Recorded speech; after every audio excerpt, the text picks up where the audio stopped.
season. We know she was dealing with a lot coming off Iowa National Championship game, entering the WNBA. Big time transition. I understand that, but we also have to hold these WNBA referees accountable because they played a big factor in the assault Caitlin Clark took for the 2024 season because they did not call a bunch of calls that should have been fouls, bro. The WNBA has a major referee problem, and Caitlin Clark's rookie season is where this whole controversy sparked. I'm about to show you footage that's going to completely shift how you see her battles in the league. From dubious technical fouls to blatant missed calls on clear contact, the pattern is hard to ignore. And here's the thing.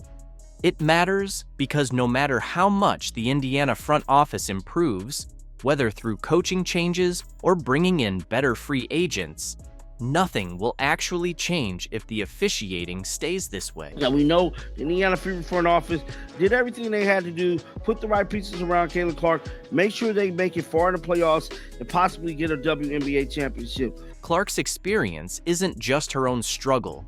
It's exposing bigger issues that could define the future of the entire WNBA. Prime example, what really made me start thinking about this was the DJ Currington situation. They didn't call nothing on that for her poking Caitlin Clark in the eye, and that really had me thinking, like, how many times did they actually, drop the ball and didn't call stuff against Caitlin? Have you ever watched a basketball game and felt like the refs were just gunning for one player? That's exactly what went down with Caitlin Clark last season, and I've got the proof to back it up. When Clark entered the WNBA, viewership skyrocketed, record-breaking numbers everywhere. But while all eyes were on Clark, something strange was going on with the way the games were being called. Caitlin got called for a technical for hitting the back of the backboard. If somebody viciously clotheslined her, we're not getting a call for that. And I just wondered, if they would have done it a little different, just start calling stuff for people assaulting Caitlin Clark, that would have kind of minimized the pressure and minimized the assault I believe she would have took for the 2024 season. And going into this new season, once again, they're held responsible, bro. The story around Clark's rookie season was all about her adjusting to the physicality of the pro game, but that's a huge oversimplification of what actually went down. Refs consistently turned a blind eye to obvious fouls. She was getting crushed on drives, shoved on jumpers, and roughed up off the ball. Remember that offensive foul call on June 13th against Seattle? Clark made a basic dribble move, yet the whistle blew out of nowhere. The commentators were left scratching their heads. "I'm not seeing the foul there," one said, as the replay showed barely any contact at all. Second personal. Let's take a look. I think we ought to be able to see it from this angle. I don't see how that's an offensive foul to me. Now, that was called an offensive foul on Caitlin Clark. Do we all remember that play? How is that an offensive foul, bro? How remotely is this right here an offensive foul, dog? How? Like, I'm just not getting that. But that was the call that was put on Caitlin Clark. This wasn't a one-off thing. It was a pattern. Watching her season felt like watching a game where the umpire was clearly biased, like the whole thing was rigged. When you go back and review the footage, it's impossible to ignore. The way Clark was officiated was just different. Aja Wilson and Brianna Stewart made the same exact moves and got favorable calls, while Clark did the same and ended up with a foul. I am not letting up on them damn WNBA referees because they are the biggest haters when it comes to Caitlin Clark, bro. I know we got haters everywhere, but nobody is worse than these WNBA referees. Defenders treated Clark differently because they knew they could get away with more. They bumped her on drives, invaded her landing space on jumpers, and hand-checked her non-stop, all without facing any consequences. Unnecessary. Kennedy Carter. Seattle, and all of a sudden, we're pretty close. This has been as close as it's been all second quarter long, 44. Clark's usage rate and driving frequency should have meant way more free throw attempts for someone with her offensive workload. Averaging just 3.7 free throws a game is ridiculous.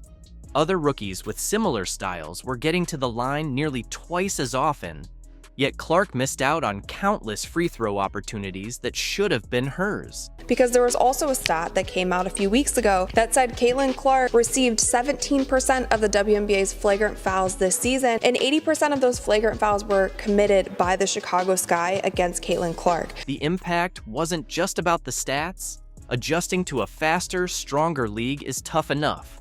But realizing the refs are using a completely different rulebook for you?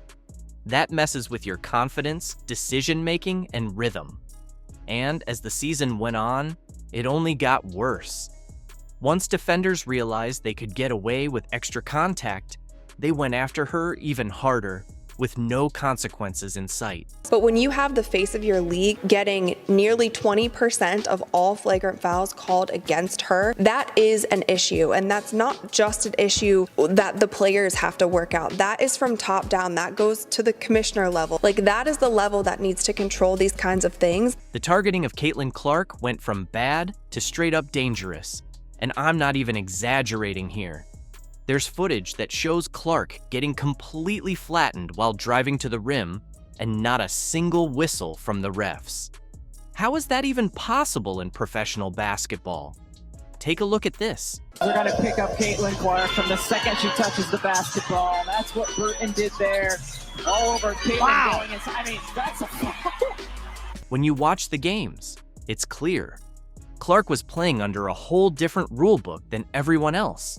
In one jaw-dropping game, she drives toward the basket and gets absolutely leveled.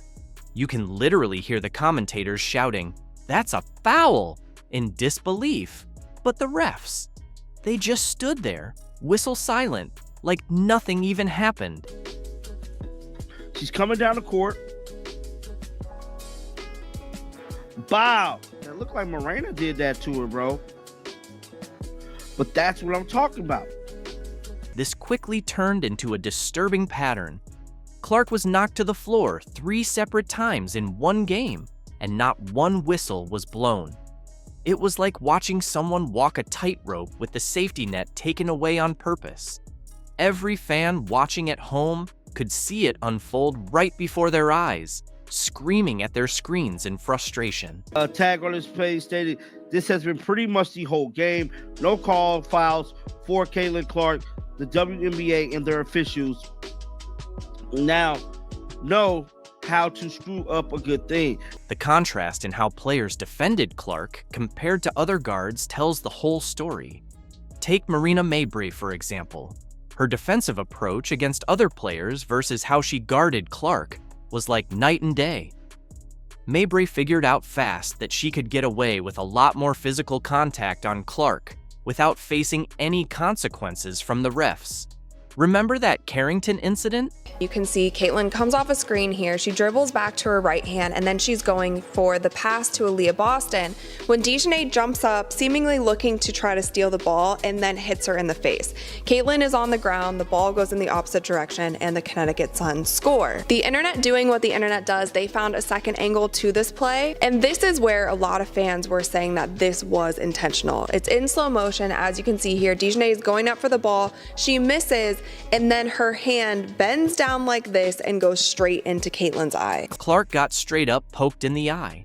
A dangerous move and a clear foul by any standard. But the refs just swallowed their whistles and didn't even review the play. Meanwhile, in that same quarter, another player got called for barely grazing an opponent's arm. The double standard was so blatant, it felt like watching 2 completely different sports being played on the same court. It got so obvious that even former WNBA refs spoke out. One former ref pointed out that the officiating standard for Clark was noticeably different compared to everyone else. And that's not coming from just some upset fans. That's from someone who knows the rulebook inside and out. The tag on this will say, "How can the WNBA justify these referees? Caitlin Clark gets blatantly fouled twice, no call. I guess that's the playoffs, but these are bad." What we witnessed wasn't just a few missed calls. It was a dangerous pattern that put Clark's safety at risk. Each ignored infraction only emboldened defenders further. What began as extra contact quickly escalated into dangerous plays. Some of these actions resembled football tackles more than basketball defense. When refs don't protect the player, the physicality only intensifies. Clark wasn't just facing tough defense. She was in real danger of injury while the refs stood by, letting it happen game after game. Caitlin Clark is going to spend all of next season playing in NBA arenas. We've got rival fans being furious that, you know, Caitlin Clark is that she's getting new arenas, getting moved to new arenas. You've got people saying that they're pushing the fever. Why are they pushing the fever? Caitlin Clark isn't just making waves, she's flooding the league. WNBA franchises are practically abandoning their home courts like they've been hit with a fire alarm that says, Caitlin's coming. Teams like Atlanta, Chicago, Connecticut, Dallas, Las Vegas, and Washington, D.C. are all scrambling to larger venues just to handle the Clark impact. Meanwhile, Angel Reese is probably doom-scrolling, wondering why her name isn't splashed across those massive billboards. One thing is very clear. The Indiana Fever is America's team. And boy, the haters by the time this season is over, their heads are going to have exploded already. They're going to be so angry by the end of this WNBA season. I mean, it's going to be hilarious watching the daily meltdown. Take a moment to absorb this. WNBA teams are willingly leaving behind their cherished home courts to make room for one rookie phenom. This isn't hype. This is history in the making. 6 different franchises are moving their games to NBA arenas, meaning every Indiana Fever road game is now played in a venue with at least 15,000 seats. This isn't about following a trend. It's because Caitlin Clark has the kind of draw that fills arenas like no one else in the league. While some teams are still playing in what feel like converted gymnasiums, Caitlin's impact demands NBA-level venues. That's the kind of territory reserved for superstars. That there are 6 WNBA teams that have moved their games to NBA or NBA size arenas. Let's not kid ourselves. These aren't just slightly larger gymnasiums. These are full-blown arena upgrades. The Atlanta Dream are stepping up to the State Farm Arena. The Chicago Sky, yes, the same team that once treated Angel Reese like the second coming of Michael Jordan, are now dialing it back with 2 games at the United Center. And it's not for Reese, it's for Clark. Because unless the Indiana Fever are in town, Reese might as well be playing at a local community center. Even the Aces, with their glitz and trophies, are booking the T-Mobile Arena just to prepare for the Fever Frenzy. Caitlin Clark, the people's champion! Let's get it! That's a deep one. Bang! Just announced that Caitlin Clark and the Fever will be playing 41 of 44 games this year on national TV. Hey, coming to watch the other girl, right? Right? Bang! Teams are moving their games with the Fever to NBA arenas so they can sell more tickets. How about that? Bang! Angel Reese attempted a 3 this deep. I think she might dislocate her shoulder. Bang! You want some butter with that bread? Butter. Butter. Butter pecan! Bang! It's honestly hilarious when you think about it. Just last season, these teams were all acting like Caitlin Clark was just another rookie. We don't need her, they boasted, chests puffed. The league is fine without her. And now, here we are. The same teams are practically begging for court space big enough to accommodate the Clark crowds. It's not just about rolling out the red carpet anymore. It's like tearing up the road and rebuilding it with gold bricks. Atlanta Dream moved 1 game to the State Farm Arena. Chicago Sky moved 2 games to the United Center. Home of the Bulls, home of the Blackhawks. In Atlanta, by the way, that's the home of the Hawks. Connecticut Sun moved 1 game to TD Garden. Home of the NBA Celtics. That's going to look really freaking cool on TV. Special shout out to Connecticut. This franchise doesn't even have an NBA arena nearby. So what do? They pack up and move the whole operation to Boston. Yep, new state, new zip code, new everything, just to make room for Caitlin Clark. That's not just special treatment, that's royalty-level hospitality. Can you imagine if Angel Reese tried to pull the same stunt? They'd probably laugh her all the way to some suburban middle school gym. We're now at the stage where Caitlin Clark is probably going to be responsible. I'm not joking when I say this. For like games where she plays in are probably going to be responsible for like 30% of the attendance in the WNBA. And it doesn't stop there. The Dallas Wings and Washington Mystics are also moving their Clark matchups to larger venues, complete with extra seating, luxury suites, and, let's face it, bigger profit margins. This isn't a coincidence, it's strategic planning. When Caitlin Clark rolls into town, it's not just a game, it's an economic boom. One ESPN analyst even dubbed her the WNBA's walking GDP boost. He meant it as a joke, but honestly, the numbers speak for themselves. There are teams that are going to average 3,000 fans at games, but have 17,000 fans when Caitlin Clark shows up to town with the Fever. Now, let's check in on the critics. The same ones who were screaming from the rooftops that Clark was overhyped have suddenly gone awfully quiet. Why? Because their arenas are packed, their jerseys are flying off the shelves, and their TV ratings are through the roof. All thanks to the player they once claimed didn't matter.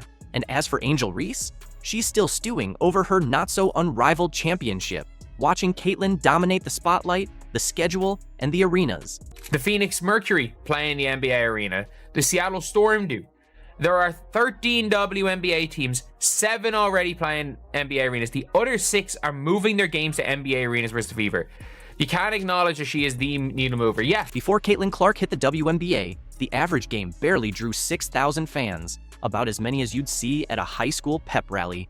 But Clark? She's effortlessly filling 20,000-seat arenas like it's no big deal. That's not just an increase, that's triple the usual turnout. These fans aren't there for the home team, they're showing up for her. WNBA execs are practically falling over themselves, openly admitting they'd give up home court advantage just to cash in on the Clark phenomenon. That's not hype. That's a walking ATM and sneakers. I believe there was actually a debate on who was Rookie of the Year last year. Imagine being that delusional. Bang! People need to understand she saved this league. Powder, there's no TV deals, no ad sponsorships, heck, no shoe deals for you, Angel Reese, no McDonald's money. The league losing millions of dollars each year. She saved them from bankruptcy. Time to be grateful. Bang! 93% of her games on national TV. She's like that. Bang! Let's talk numbers. WNBA attendance shot up by 48% last season, and unless your math is off, that increase has Caitlin Clark's name written all over it. Teams aren't just scheduling her games, they're building their entire season around her appearances. The Las Vegas Aces, the same team that snickers whenever Clark's name trends, have quietly moved multiple games to the T-Mobile Arena. Why? Because they know the Caitlin effect is the real MVP. All the eye rolls and cryptic tweets aside, even they can't deny she's the main attraction. Now we've got some more information on the games and some perspective. Here we are. Indiana Fever put this out, man, just a few minutes ago. All eyes on us. 41 of our 44 games are on national television. Now, here's where it gets wild. Caitlin Clark has secured 41 nationally televised games this season. That's not just more airtime than any other player. It's more than entire franchises have had in years.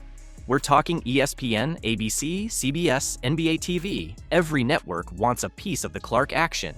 It's a broadcast feeding frenzy, and trust me, no one's settling for leftovers. The most television games in franchise history, the most national television games in for a single team in WNBA history.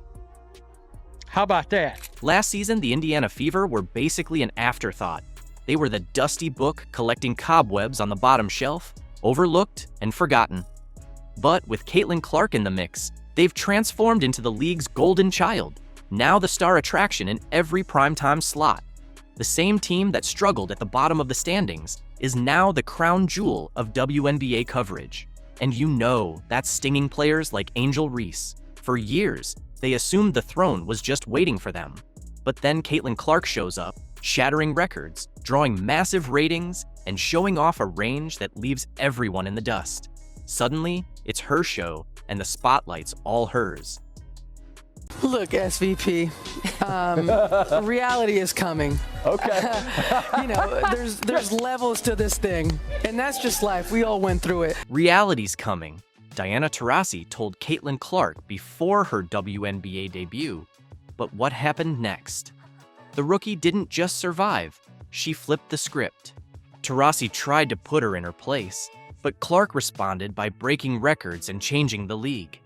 That's not just answering back, it's rewriting history. Well, I cannot believe we are fixing to have a talk about this particular player in the WNBA because I thought she was supposed to be gone. Taurasi's tone has shifted, and what she's saying about Clark now?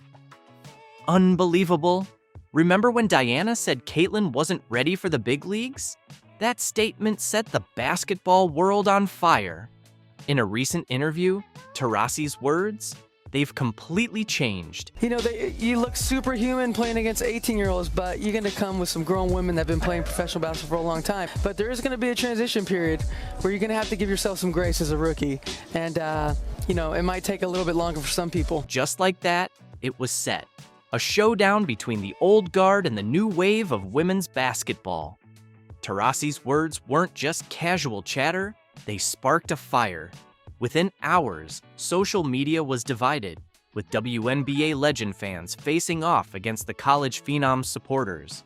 You could feel the battle lines being drawn. We know what she said. We all remember it.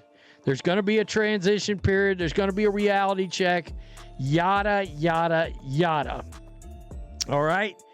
Caitlin Clark ultimately got the last laugh over Taurasi. The 23-year-old still made sure to pay respects to one of the league's most decorated players. What's wild is how fast people picked sides.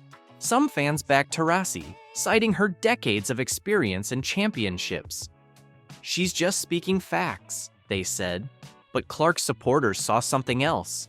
Jealousy? Fear of being replaced? The debate exploded on every sports talk show and Twitter thread. And we know how Taurasi came back, tried to back off her comments after she got the handed to her by Caitlin Clark on multiple occasions. Veterans questioning rookies isn't new, but Taurasi's public comments hit differently. They added to a growing wave of doubt about Clark's WNBA transition. Analysts voiced skepticism. She won't get those shots against pros. The physicality will be too much.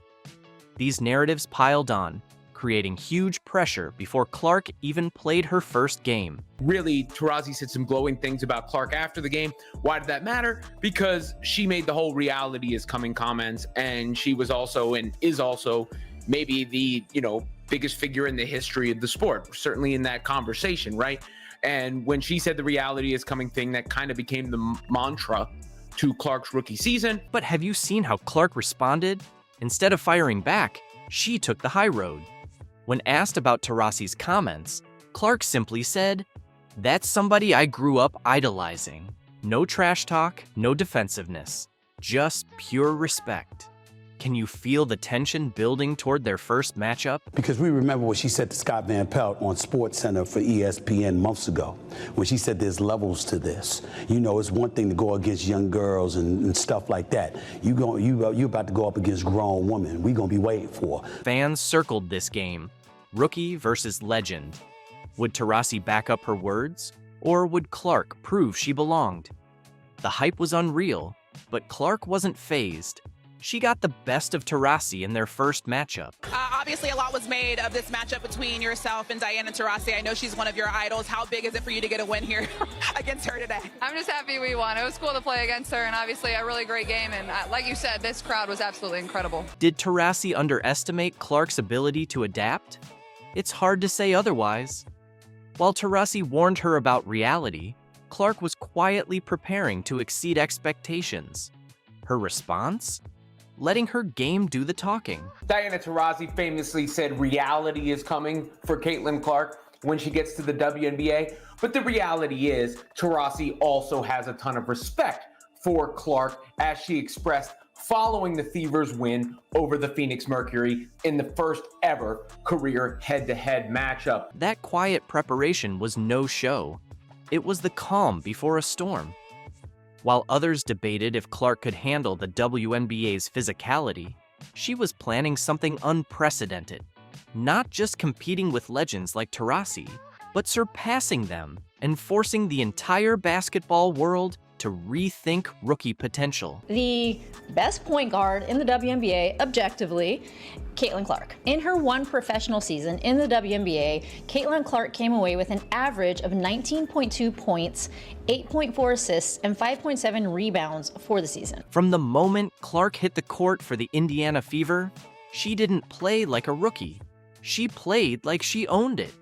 Game after game, her stats had analysts double-checking their numbers.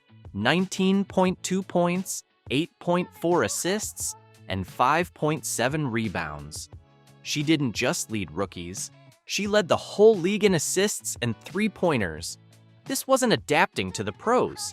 This was redefining rookie potential.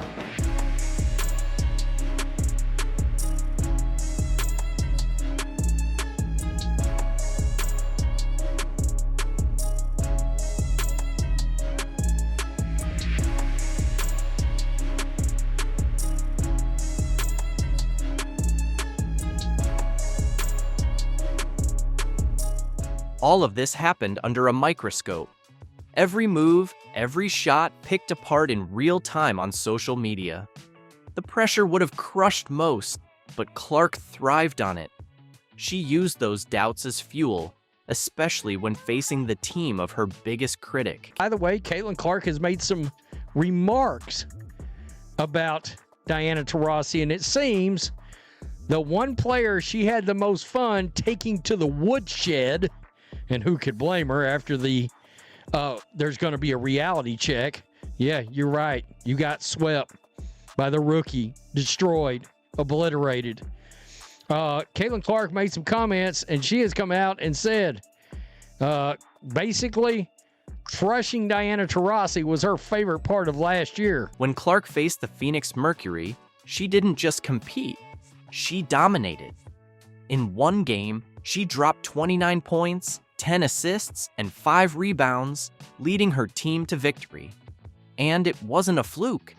The Fever swept the Mercury in their regular season matchups. The rookie, who was supposed to struggle against veterans, was now beating them consistently. She got a dose of her own medicine real fast, did she not? Talked all that trash, all of that trash. That didn't work out very well for you, at all. Clark wasn't done making statements. In a poetic twist, she broke Taurasi's three-point record, hitting her 122nd to pass the legend who doubted her. If there was ever a I belong here moment, that was it. And of course, no one has more gravitas in the space than Taurasi, but when Taurasi sort of, deaded all that and embraced Clark, it felt like the moment a lot of the tensions would break down. Of course, that wasn't completely the case, as we've seen, but in that moment, it did feel like, all right, you've made it, you've earned it, right? Like, you've shown it. There's no fronting on your game. What's most impressive? Clark didn't just shine individually, she transformed the Indiana Fever. A team that had been irrelevant for years made their first playoff appearance since 2016, all with Clark leading the way. She didn't just join a team, she revitalized it, bringing fans back like never before. A lot of people say that Caitlin Clark moves the needle. That is wrong. She is the needle. She dictates. We all know what she's done on the floor. It's history, right? But off the floor, my goodness. Clark's impact went beyond her team. For the first time, the WNBA outdrew the NHL in average live viewers during the regular season. The league Taurasi helped build for years was now booming, thanks to the rookie she had once doubted. And it's very interesting that all of a sudden a player that was supposed to, Diana Taurasi is supposed to retire, right? The old dinosaur is supposed to retire. Well, now you have outlets talking about landing spots for Diana Taurasi. Wait, come again? The moment everything changed? When Taurasi put her arm around Clark. That wasn't just a gesture. It marked the start of a surprising shift. After weeks of domination, Taurasi's dismissive attitude gave way to respect. Caitlin Clark being embraced by Diana Taurasi after, you know, the Fever beat the Mercury in that game and they played each other, was one of the coolest moments of the WNBA season. You could almost see Taurasi's internal struggle. After 2 decades of dominance, she watched a rookie take the league to new heights. How do you process that? The answer came in a moment no one saw coming. Yeah, you know, it's kind of like when you go from kindergarten to first grade, there's a learning adjustment. When you go from high school to college, there's a learning adjustment.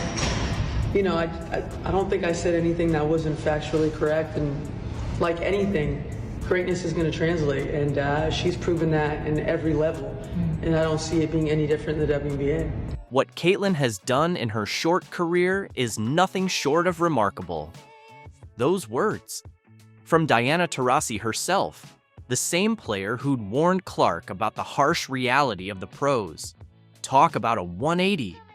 The basketball world did a double take. Was this the same Taurasi who'd been dismissive months ago?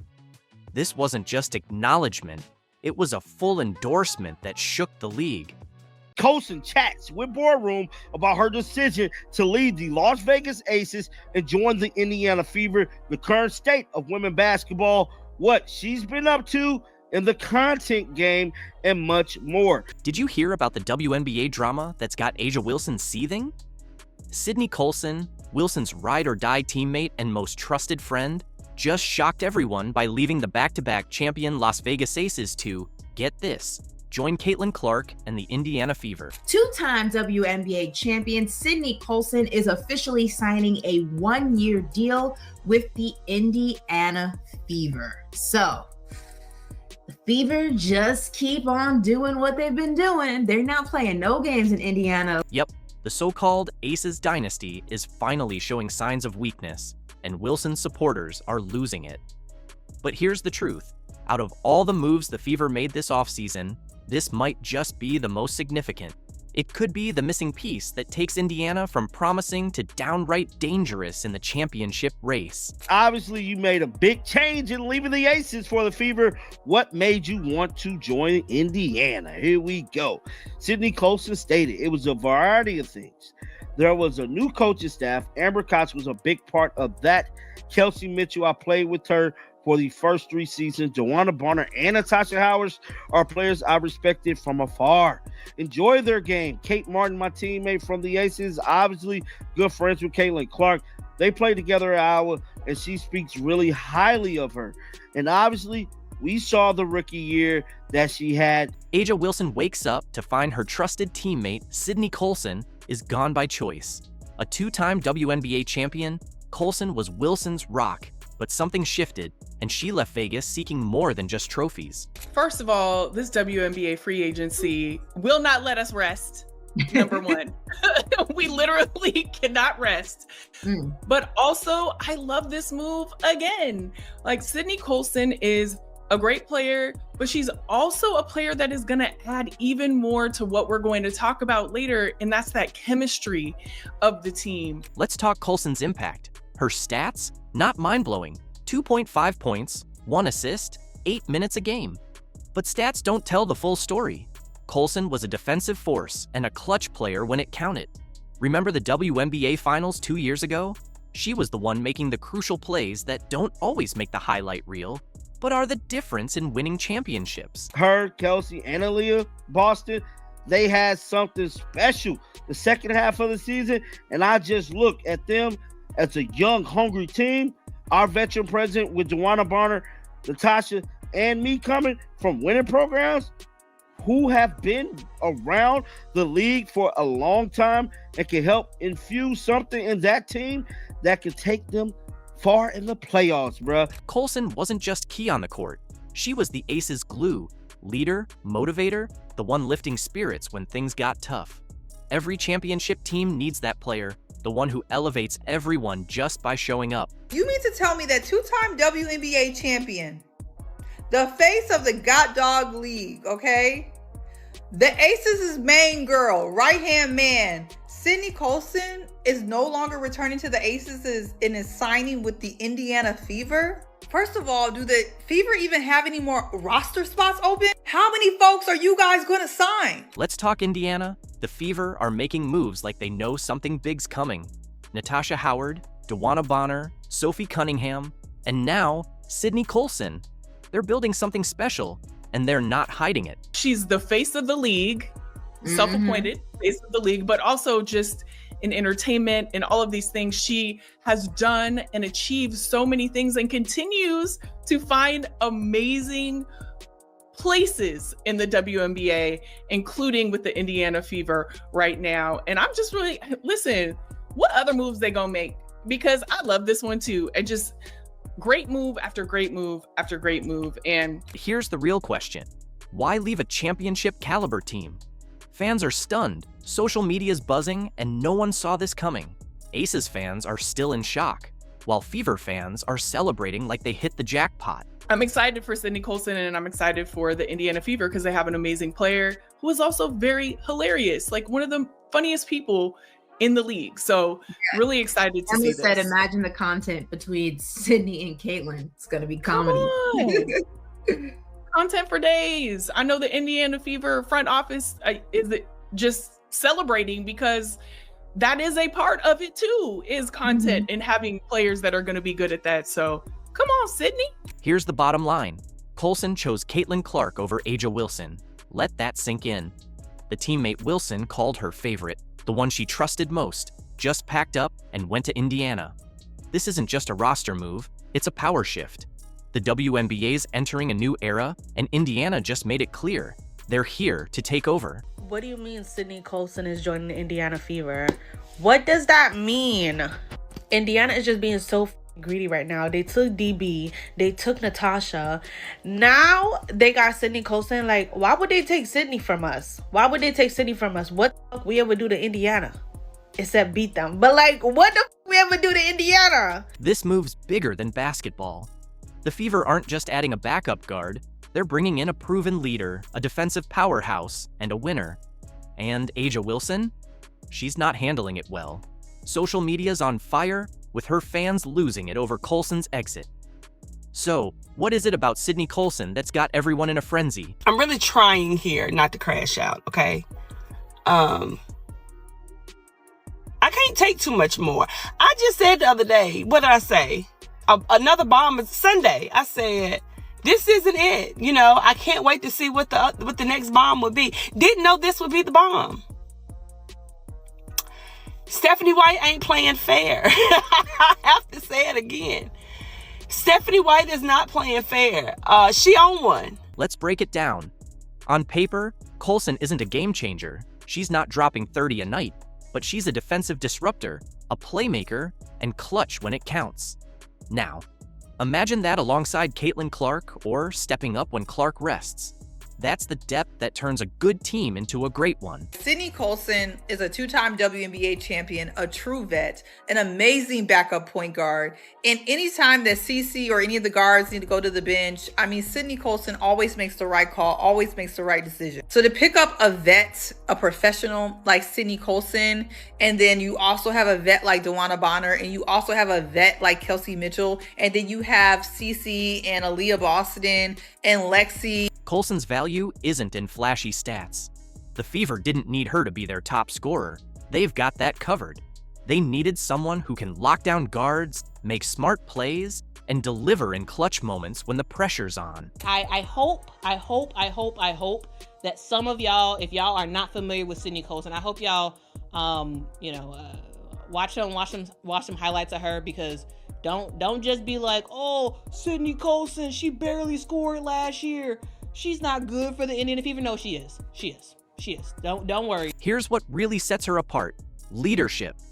Colson isn't just another player. She's a two-time champ who's been through it all and knows what it takes to win. For a young team like Indiana, that experience is gold.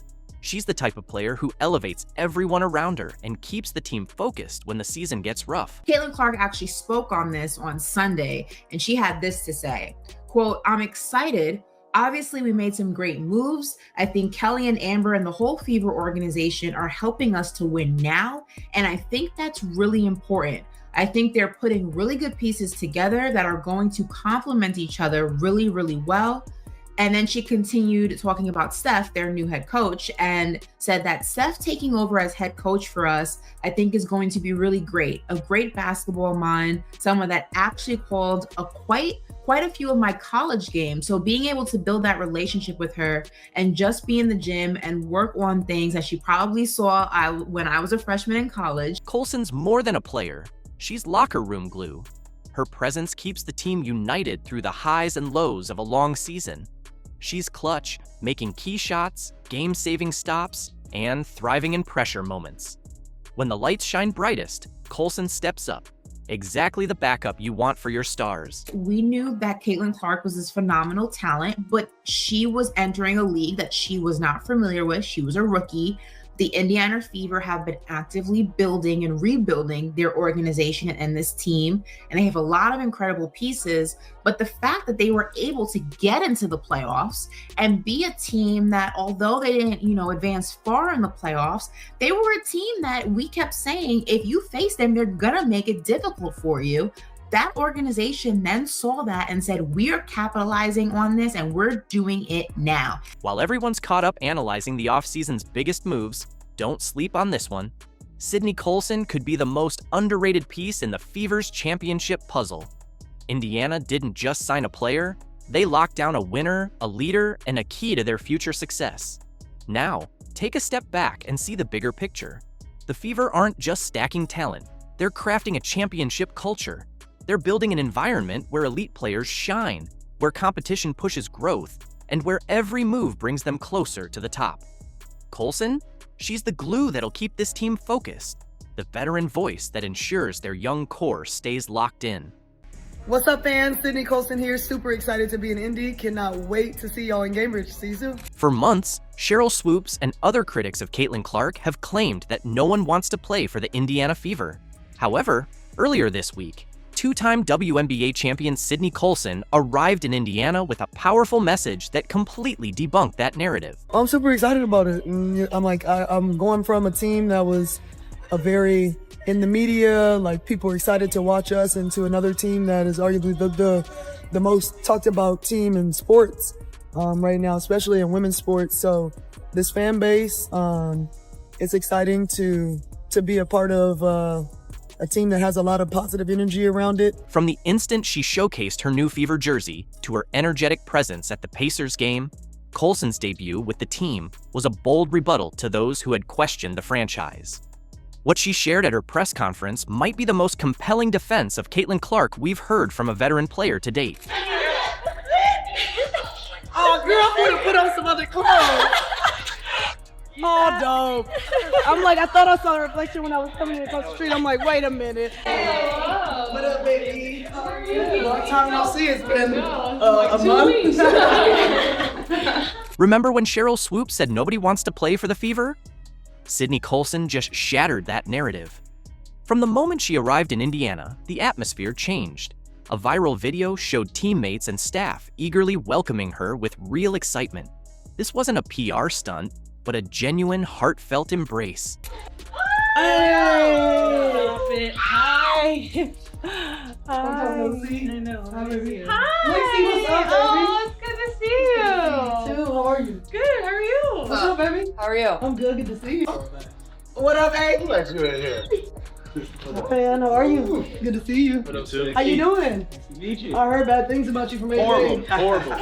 You know me. Oh, geez, right there. Oh, geez. How you doing? How you doing? I'm Sydney. Nice to meet you. Nice to meet you too. Already met. Okay, we're all grown up. What makes this moment even more impactful is the stark contrast to the harsh criticism from Swoops and other detractors, who claimed veterans would avoid playing with Caitlin Clark. The footage tells a completely different story, one of unity and excitement for what lies ahead. The jersey. Aww. Dope. Yes. It's so weird to see you swap in new colors. I love it. I love it. I love it. What's this? Definitely they sent you a Fever. So I want to make sure you had one. When Sydney first saw her new Fever jersey, her pride and excitement were unmistakable. Holding it up with a big smile, she showed genuine love for the team's colors, marking the start of a new chapter and an exciting opportunity in Indiana. Her interactions with the Fever staff were just as telling, with General Manager Amber Cox confidently saying, "I think she's going to bring a lot of joy to our lives this season." She was somebody we targeted really, really early to come in and play that backup point guard role. We have ultimate faith and trust in her in any situation that we put her in. She's going to be able to lead our team.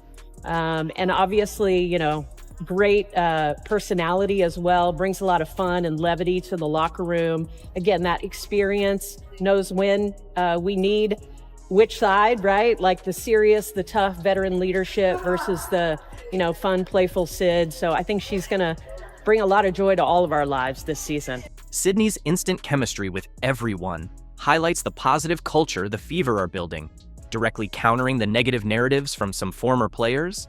Her arrival video quickly went viral, racking up thousands of likes and retweets as fans embraced her genuine excitement. This authentic connection only makes the critics' claims seem more out of touch. I think when we set out in free agency, it was to bring in veteran leadership, and we've done that. Players who have had deep playoff runs, we've done that. You look at a player like Sydney Colson, coming off what she's been able to do in Vegas, dating back to her, championship in Texas A&M. She's a winner, knows how to win, knows how to play a role. So she was somebody we targeted really early, but, just looking down the line in free agency, just really excited. When the plan comes together, you feel really good about it. Again, it looks great on paper. We got to get everybody on the court, but overall, really excited about the roster. Sydney didn't just show up for the cameras. Her first workout with the Fever proved exactly why they targeted her from the start. She brought elite commitment, displaying her skills and infectious energy, underscoring the value of her veteran presence. This wasn't a reluctant player joining a team. This was someone eager to dive in. A lot of things. It was Amber and Kelly, Stephanie, Kelsey I played with at Athletes Unlimited for several years. Love Caitlin's game, love Aaliyah's game. It made sense. I made this decision mentally before DB and Natasha were even a part of the mix. And so all the new additions, Breezy, Sophie, it's going to be a fun season. And what makes Sydney's arrival even more significant is the timing. She chose the Fever before stars like Natasha Howard and Dewana Bonner signed. This wasn't following the crowd. She wanted to be in Indiana, regardless of who else joined. Critics who claimed veterans would avoid the Fever now have some explaining to do. Sydney's excitement proves the negative narrative around Clark and the franchise wrong. All right, switching gears now, we are looking forward to a new season for the Indiana Fever, now less than 2 months away. And today we formally introduced the team, I should say, formally introduced its newest player. Yes, so here she is. This is guard Sydney Colson. She is joining the Fever following 3 seasons with the Las Vegas Aces. That is where she helped the team win back-to-back WNBA titles in 2022 and 23. Critics were wrong not only about Sydney joining Indiana, but also about what she'd say once she got there. At her first press conference, instead of giving a neutral response about Caitlin Clark, Sydney's words sent shockwaves through the basketball world. So listen to what Colson had to say today when asked what she is hoping to bring to the Fever. The Indiana Fever press room was electric, with journalists packed in and cameras poised, all waiting to see if the veteran champion would confirm the narrative that established players resented Clark's spotlight. The tension was thick in the air. What was it like to watch what Caitlin did for this franchise from afar? Different perspective. Yeah, no, it was nuts. There's no other way to say it. It was nuts. I think, you're seeing a team that's now affecting the economy in the city.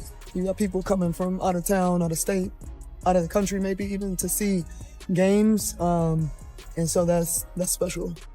You've been studying. Huh? You've been studying those studies. Yeah, man, I try to pay attention, but no, it's been cool to see. Caitlin's a remarkable player. She's going to be good here for a long time, so I know people are excited about, her future here. The moment the reporter asked the question everyone had been waiting for, what Sydney truly thought about Clark's impact on Indianapolis and the WNBA, it was like time stood still. You could almost hear a pin drop as the room fell into silence, all eyes on her. Without missing a beat, Sydney answered with raw sincerity, her voice tinged with awe. Then, she dropped the game-changing words that shattered the critics' narrative in an instant.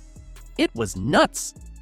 Honestly, I grew up playing literally everything, and I was super competitive, so my parents kind of just tossed me out there and wanted me to like get my energy out, whether it was soccer, softball, golf, track. I really did it all. And then when I got into high school, I kind of knew basketball was my future, and I loved it, and I wanted to practice it, and I think that's what was different. I wanted to get better at it. I wanted to spend time working on my game, and that was probably what set that apart from all the other sports I played. They were just kind of like for fun with my friends. I was really competitive about it, but I didn't take extra time out of my day to go and work on my game and want to be better and be better than everybody else. So I think that's what kind of helped me figure out the path I wanted to take. And then I remember in high school, I played soccer and I was on varsity and I loved it, but my teammates would get mad because I would go and practice and work out and do basketball after school right before we had our soccer games, and they couldn't believe that I was doing that. So I eventually had to give up soccer, even though I loved it, but I think it was just... Caitlin Clark has always been a force to be reckoned with. But what we're seeing now is something else entirely. The WNBA has officially been put on notice. Clark isn't just leveling up her game, she's evolving into an unstoppable powerhouse. Number 22,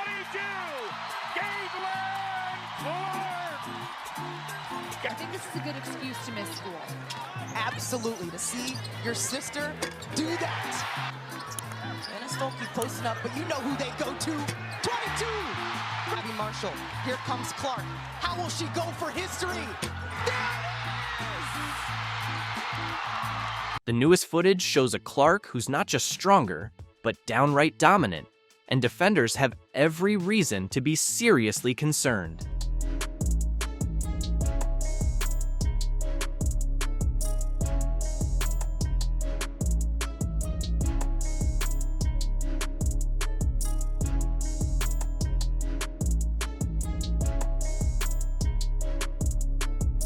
If you thought Clark was a threat before, get ready. It's about to get wild. She has big in that opportunity. Clark for three, rattles for her first deep shot. She's no longer just the sharpshooter we've all come to admire. She's been hitting the gym, packing on serious muscle, and gearing up to take the league by storm in ways we've never imagined.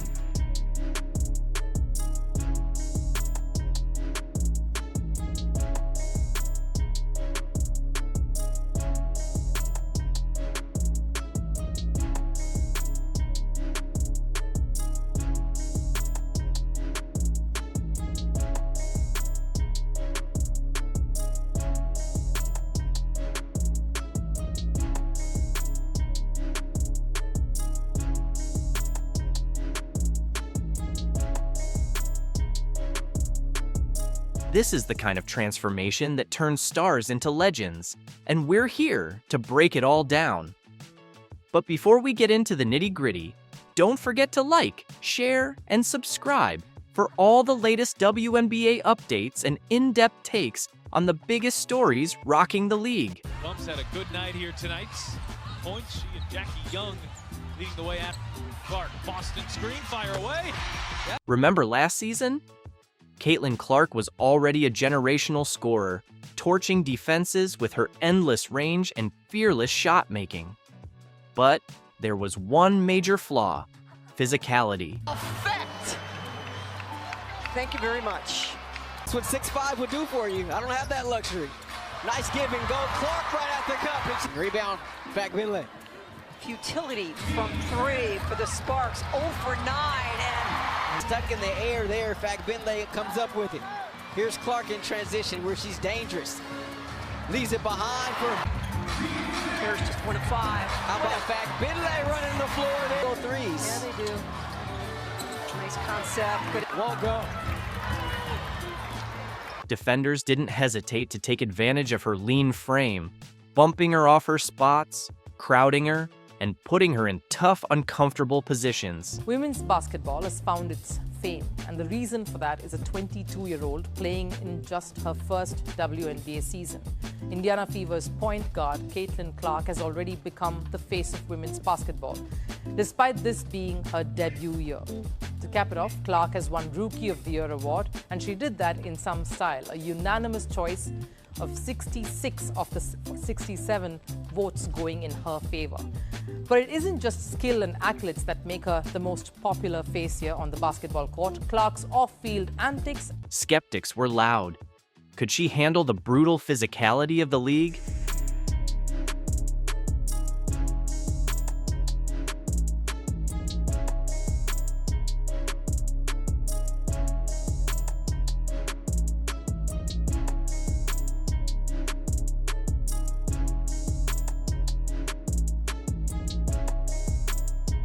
Was she just another college phenom who would falter against bigger, stronger, and faster opponents?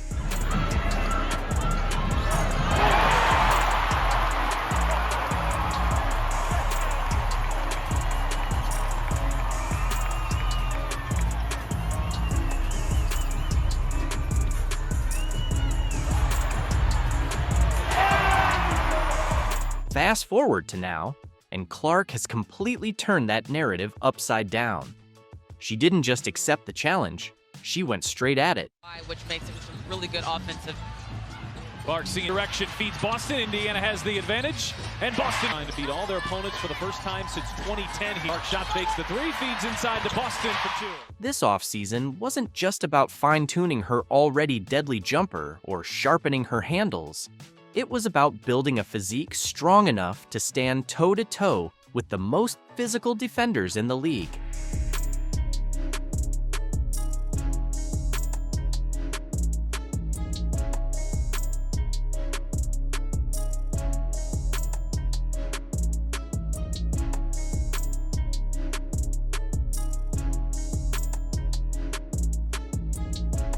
She made strength just as much of a priority as skill. And the results? Absolutely game-changing.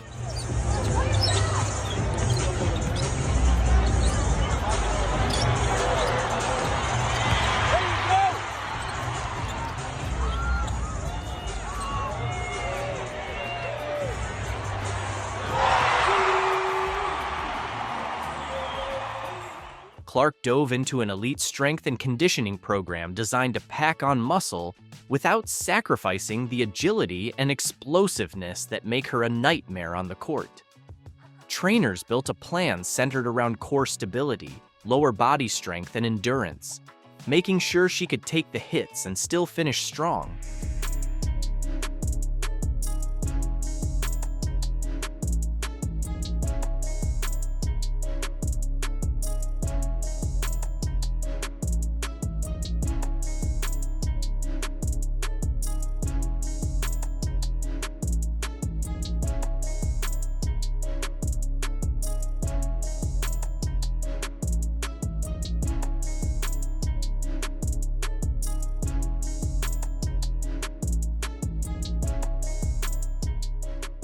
She fully embraced weightlifting, resistance training, and explosive movement drills, transforming herself into a more durable, battle-ready version of Clark. Third quarter. Behind the back, Clark. A wide open shot. And wide open is Caitlin Clark, but she can't knock it down from up top. Tries it again from a different spot. That will connect. The transformation is undeniable. She's stronger, more balanced, and now able to initiate contact instead of just taking it. You know, looking at all these things that people are talking about with Caitlin Clark, it's like, guys, chill out. Like, she's gonna be fine. Like, it's 2 games in, are you kidding me? She's a student of the game, she got better every year. You're not going to just absorb all of the new information that's coming at you in 2 games, in 2 weeks. It takes time. And she will, I have no doubt about it. She's a student of the game, she continues to get better. And these are also points that coaches then address. Hey, let's continue to work on this, but it's really hard to work on some of those things in season. So this might be an off-season thing, right? Let's continue to play to our strengths, let's find different ways to get the ball to our players, and then when we get time in the off-season, then we'll work on that next step or that next level. The days of defenders pushing Clark around are a thing of the past. Now, she's the one setting the tone. And it's not just the fans and analysts who've noticed. Her coach, Stephanie White, has confirmed it too. A new sight on the court here at Carver Hawkeye Arena. That decal right at the spot where Caitlin hit that fall-away three, the logo three, to take the NCAA scoring record. In a recent statement, White made it clear, Clark didn't just fine-tune her physique, she completely rebuilt it. This isn't a small tweak, it's a full-on evolution, and it's already having a massive impact on her game. Play. It's up, it won't go down, and this building knows. See Mitchell's going, what happened? For Caitlin, what a reaction by Colson. Her arms are more defined, a clear testament to the hours of weight training she's put in. Her core is rock solid, keeping her balanced even when taking heavy hits. Her legs are built for explosive power, giving her that extra burst when driving to the rim and extending her shooting range beyond what was already elite.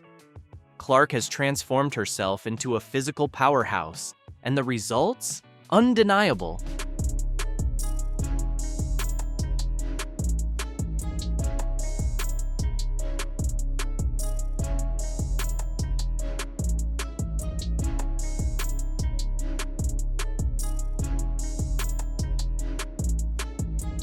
The added strength is showing up everywhere in her game. She's attacking the basket with more power, finishing through contact instead of getting knocked off course. Defenders who once pushed her out of position are now the ones getting bounced back. I guess he determined that Ariel Atkins had possession. Clark, the switch on to Dolson, steps back. Steph Dolson's in drop, and the screen is so... 14 from the field, but they've got a 5-point mark circling around. Sets up Samuelson, who's wide open and free. Her three-point range has stretched even farther, thanks to the added power in her legs. But maybe the biggest change? Her defense. Clark can now stand her ground against bigger, stronger opponents, turning her into an even more dangerous two-way force. Whenever I decide to go to the WNBA, I hope it's that same thing. I hope I can continue to grow the game. I hope we're playing in front of sold-out crowds. I hope more teams are added to the league. There's so many tremendous players that don't even get the opportunity to play in the league. So the implications for the league are massive. A stronger Caitlin Clark isn't just a more lethal scorer. She's now a matchup nightmare for every team she faces. Physicality was the one weapon defenders had to try and slow her down. But with her transformation, that tool is completely off the table. Clark's added strength makes her even more dangerous. And now, opponents have to rethink everything. If she was already nearly unstoppable before, what does that make her now? Teams across the WNBA better start reworking their game plans, because the old strategies to contain her just became completely irrelevant. Every defender in the league will need to adjust, or they'll be left scrambling,